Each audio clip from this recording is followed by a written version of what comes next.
ሰላም ጤና ይስጥልን ክቡራትና ክቡራን ተመልካቾቻችን ከናሁ ቴሌቪዥን ለዕለተ ረቡዕ ምሽት መስከረም 7 2018 ዓ.ም ከሀገር ቤትና ከባህር ማዶ የተሰናዱ ስፖርታዊ ዜናዎቻችንን ከአሁን ሰዓት ጀምሮ ወደ እናንተ እናደርሳለን። እስከ ዜናዎቻችን ፍጻሜ ድረስ አብራችሁን እንድትቆዩ የአክብሮት ግብዣችን ነው። ወደ ቀዳሚው የሀገር ቤት ስፖርታዊ ዜናችን ስናልፍ የኛውን ቀዳሚ እናደርጋለን።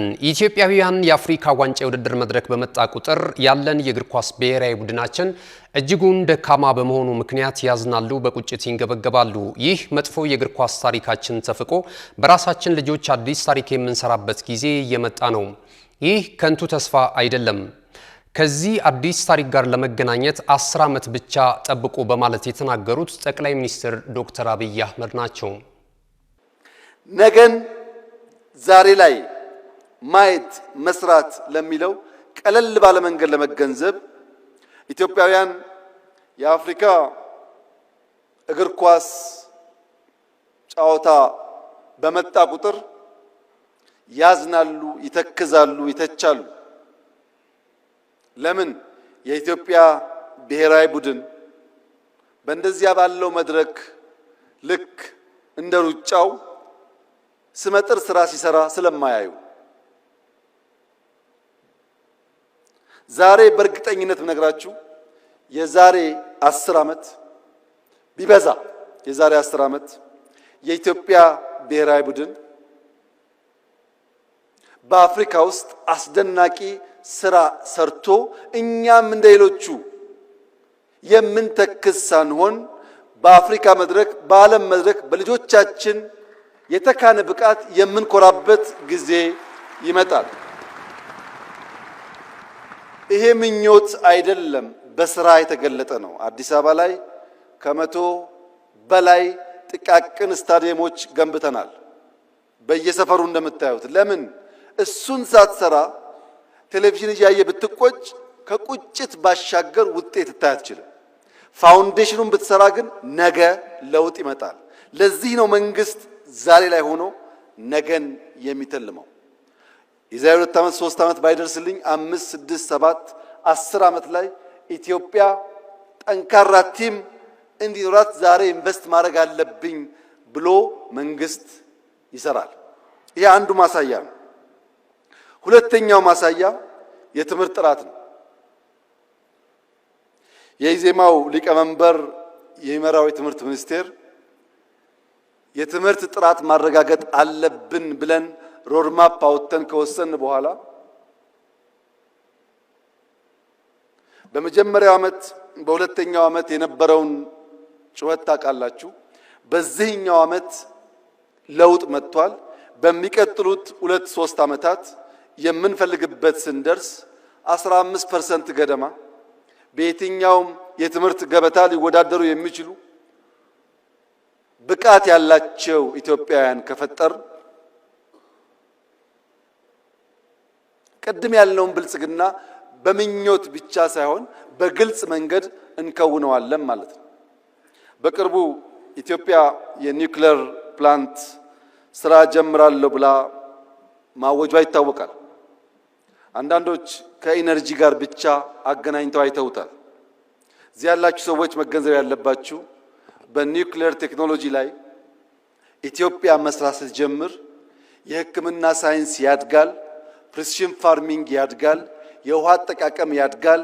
አሁን የምናወጣቸው ተማሪዎች የሚመራመሩበት፣ የሚሰሩበት፣ የሚያድጉበት፣ የሚወዳደሩበት አቅም ይገነባሉ። ኢነርጂ ብቻ አይደለም።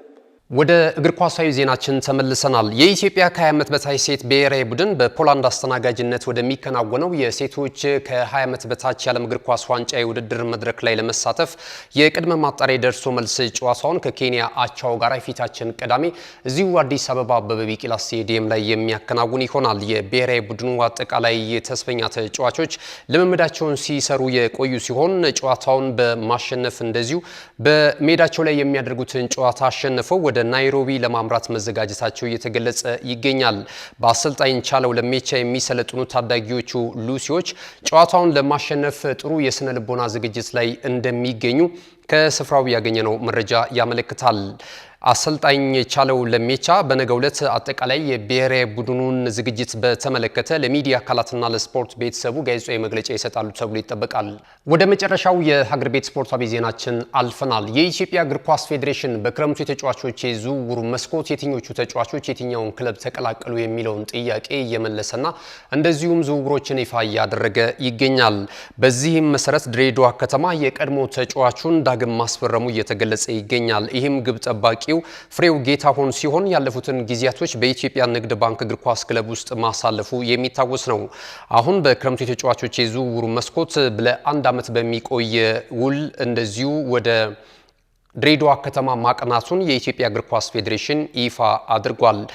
በተመሳሳይ ሚካኤል ኦቶ ኢትዮጵያ መድን እግር ኳስ ክለብን መቀላቀሉ ተነግሯል። ከዚህ ቀደም በሐዋሳ ከተማ ቤት የቆየው ሚካኤል ኦቶ አሁን ሻምፒዮናውን ክለብ ኢትዮጵያ መድንን ተቀላቅሏል ተብሏል። ኢትዮጵያ መድን የፊታችን ቅዳሜ በካፍ ቻምፒየንስ ሊግ የውድድር መድረክ የመጀመሪያ ጨዋታውን እንደዚሁ ከዛንዚባሩ ክለብ ጋር የሚያከናውን ይሆናል። በዛም ጨዋታ ላይ የተጫዋቹን ግልጋሎት ለማግኘት አጠቃላይ ሁኔታዎችን በማጠናቀቅ ላይ እንደሚገኙ የኢትዮጵያ እግር ኳስ ፌዴሬሽን ይፋ አድርጓል። ተጫዋቹ የሚቆይበት የውል ኮንትራት ጊዜ 1 ዓመት ነው ተብሏል። በሌላ በኩል ኢትዮጵያ ቡና እግር ኳስ ክለብ እንደዚሁ ከተቀናቃኙ ቅዱስ ጊዮርጊስ እግር ኳስ ክለብ አንድ ተጫዋች ማስፈረሙ ተገልጿል። ይህም አላዛር ሳሙኤል ነው ተብሏል። በፈረሰኞቹ ቤት ጥሩ ጊዜን ማሳለፍ የቻለው ይህ የፊት መስመር ተጫዋች አሁን ላይ ቡናማዎቹን ተቀላቅሏል ተብሏል። ለሚቀጥሉት 2 የውድድር ዓመታትም በቡናማዎቹ ቤት የሚያቆየውን የውል ኮንትራት መፈራረሙን ሶከር ኢትዮጵያ እንደዚሁ አስነብቧል።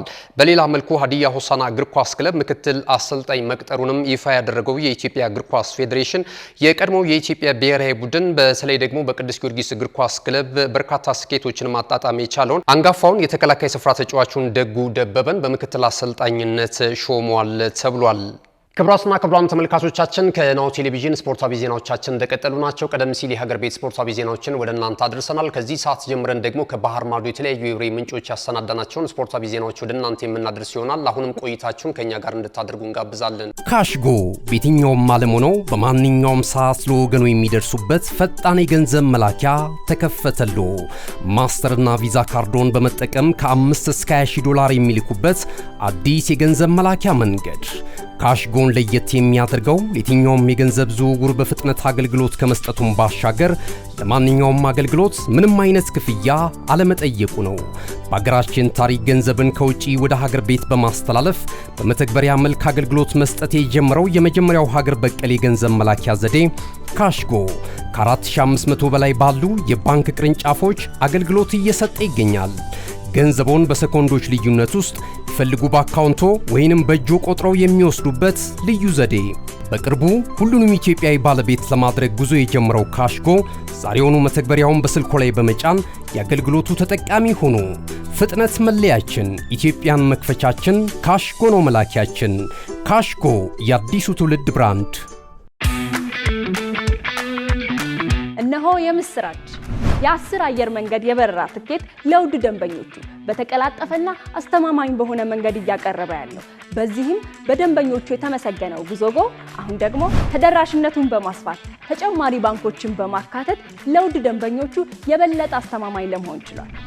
የጉዞጎን አፕሊኬሽን ከአፕ ስቶር ወይም ከፕላይ ስቶር በማውረድ የመነሻና የመድረሻ ከተማዎትን መርጠው ዋጋ አወዳድረው የሀገር ውስጥም ሆነ ዓለም አቀፍ በረራ ማድረግ ካሰቡ የበረራ ትኬቶን ክፍያ በአቅራቢያው በሚገኙ ባንኮች አንድም በአካል በመሄድ ወይም በኦንላይን የክፍያ አማራጮች ክፍያዎትን በመፈጸም የበረራ ትኬቶን በእጅ ያስገቡ። ከዚህም በተጨማሪ እንደ ሁል ጊዜው ወደ ጉዞጎ የጥሪ ማዕከላችን 7473 በመደወል ከሙሉ የበረራ መረጃ ጋር የ24 ሰዓት የትኬት አገልግሎት ማግኘት እንደሚችሉ ስናበስሮ በታላቅ ደስታ ነው። ለበረራዎ ጉዞጎ።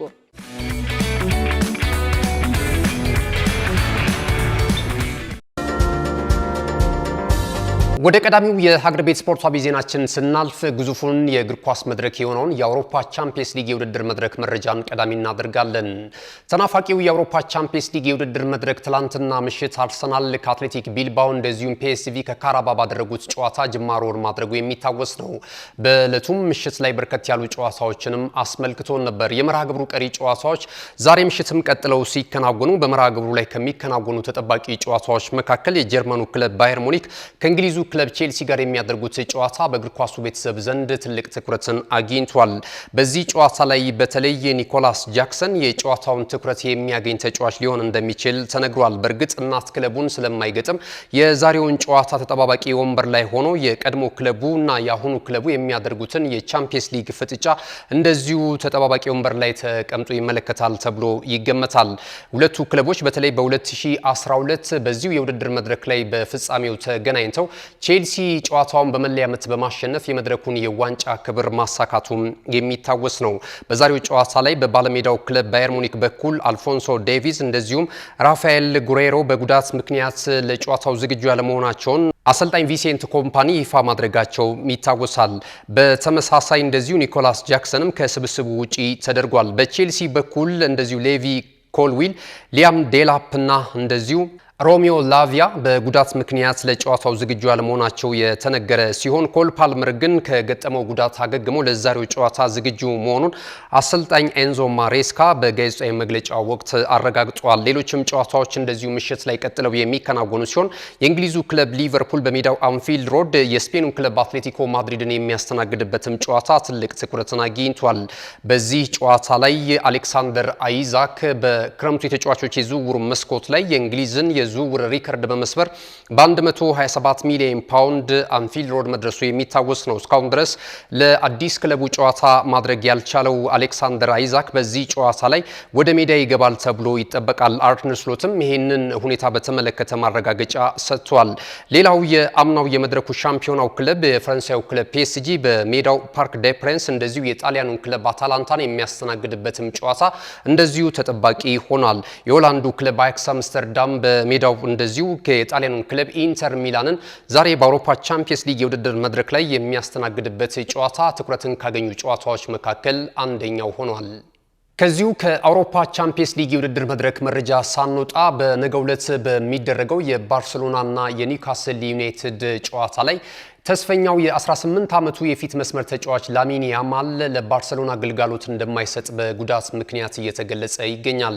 ተጫዋቹ በአሳለፍነው ሳምንት ቡድኑ ባርሴሎና ቫሌንሺያን ገጥሞ ግማሽ ደርዘን ጎል በማስቆጠር 6-0 በሆነ ውጤት ሲያሸንፍም በጉዳት ምክንያት እንዳልነበረ የሚታወስ ነው። አሁንም ከጉዳቱ አለማገገሙን ተከትሎ ነገ ምሽት በግዙፉ የአውሮፓ ቻምፒየንስ ሊግ የውድድር መድረክ ላይ በሴንት ጄምስ ፓርክ ስቴዲየም ባርሴሎና ከኒውካስል ዩናይትድ ጋር በሚያደርጉት ጨዋታው እንቅስቃሴ ላይ ሊገኝ እንደማይችል አሰልጣኝ ሃንስ ፍሊክ እንደዚሁ ማረጋገጫ ሰጥቷል። ባርሴሎና ነገ ምሽት 4 ሰዓት ላይ ወደ እንግሊዝ በመጓዝ ከኒውካስል ዩናይትድ ጋር ጨዋታውን የሚያከናውን ይሆናል። በመጨረሻም ማንቸስተር ዩናይትድ እግር ኳስ ክለብን የተመለከተውን ዜናችንን ወደ እናንተ እናደርሳለን። በሽግግር ላይ እንደሚገኝ በርካታ የእግር ኳሱ ተንታኞች እየመሰከሩለት የሚገኘው ማንቸስተር ዩናይትድ እግር ኳስ ክለብ ከስቴዲየም ገቢና እንደዚሁም ከተያያዥ ጉዳዮች ጋር በተያያዘ ከፍተኛ ገቢ ማስመዝገቡን የተለያዩ የመረጃ ምንጮች በመግለጽ ላይ ናቸው። ማንቸስተር ዩናይትድ በ2024-25 የውድድር ዘመን በክለቡ ታሪክ ሪከርድ የሆነ ገቢ ማግኘቱን በይፋ አስታውቋል። ክለቡ ምንም እንኳን በአውሮፓ ቻምፒየንስ ሊግ ባይሳተፍም 666.5 ሚሊዮን ፓውንድ ገቢ ማግኘቱን በዛሬው ዕለት ክለቡ በድረገጹ ይፋ አድርጓል። በከፍተኛ የትኬት ሽያጭና የአባልነት ምዝገባ የክለቡን የጨዋታ ቀን ገቢ ሪከርድ በሆነ መልኩ በ17% ማደጉም እንደዚሁ ተዘግቧል። በተጨማሪም ክለቡ ከስናፕድራገን ጋር ያደረገውን ስምምነት የንግድ ገቢውን በ10 በመቶ በማሳደግ የክለቡን ገቢ ከፍ ማድረጉም እየተገለጸ ይገኛል። የክለቡ አነስተኛ ባለድርሻ የሆኑት ባለሀብት ሰር ጂም ራትክሊፍ ከተለያዩ ጉዳዮች ጋር በተያያዘ ወጪ ቁጠባ እንቅስቃሴን በማድረግ ክለቡን ለመደጎም የተለያዩ ስትራቴጂዎችን ዘርግተው ሲተገብሩ መቆየታቸውም የሚታወስ ነው። ይህንንም በተመለከተ ከፊል ደጋፊዎች ስራቸውን ሲያደንቁ፣ አንዳንዶች ደግሞ ክለባችንን ወደ አልተፈለገ የፋይናንስ ቀውስ እያመራብን ነው የሚል ተቃውሞ ሲያስተጋቡባቸውም እንደነበረ የሚታወስ ነው። ክቡራትና ክቡራን ተመልካቾቻችን ከናሁ ቴሌቪዥን ለዕለተ ረቡዕ ምሽት መስከረም 7 2018 ዓመተ ምህረት ከሀገር ቤትና ከባህር ማዶ የተሰናዱ ስፖርታዊ ዜናዎቻችን የእስካሁኖቹ ነበሩ። ዜናዎቻችንን ስለተከታተላችሁ እያመሰገንን ዜናዎቹን ወደ እናንተ በማድረስ ገዛኸኝ ዱላ ቆይታ አድርጌያለሁ። መልካም ጊዜ ይሁንላችሁ።